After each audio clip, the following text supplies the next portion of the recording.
শিষ্টাচার। শিষ্টাচার কি জিনিস? মুসলমানের নিজস্ব শিষ্টাচার আছে, কারো নিবে না। এক গ্লাস পানি পান করলে ইসলামে 5টা শিষ্টাচার লাগে। 1, ডান হাত। 2, বিসমিল্লাহ। 3, বসে। 4, 3 শ্বাসে। 5 শেষে আলহামদুলিল্লাহ। এক গ্লাস পানি পান করলে 5টা শিষ্টাচার লাগে। তোমার মা নাকি মাস্টার ডিগ্রি পাস, কুষ্টিয়া সরকারি কলেজের নাকি শিক্ষিকা।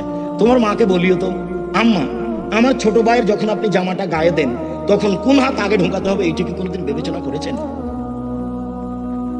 আম্মা আপনি ডান হাত না ঢোকালে নাকি আপনি হস্তিনী মহিলা। এটা কথা কেমন আম্মা? আব্দুর রাজ্জাক সাহেব বললেন তো আমি খুব কষ্ট পেলাম। আমার মনে হচ্ছিল যে আমি শুনি না, বক্তব্য চলে আসে, কিন্তু গেছি সেজন্য থেকেছি। এমন শব্দ করে বললো আম্মা।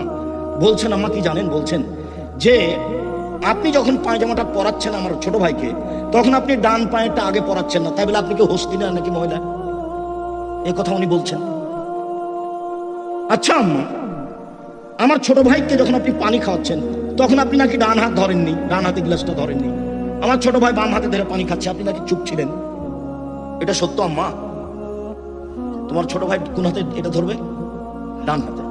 তোমার মা যখন তোমার ছোট ভাইকে শোয়াবে তখন কোন কাতে শোয়াবে? ডান কাতে। এরই নাম শিষ্টাচার।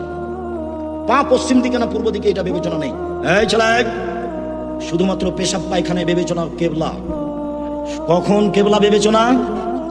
পেশাব পায়খানায়, ঘুমানোর সময় কেবলা বিবেচনা নয়। এটাও চলন্ত ধর্ম। চূড়ান্ত ধর্ম হলো ডান কাত, পা যেদিকেই থাকে।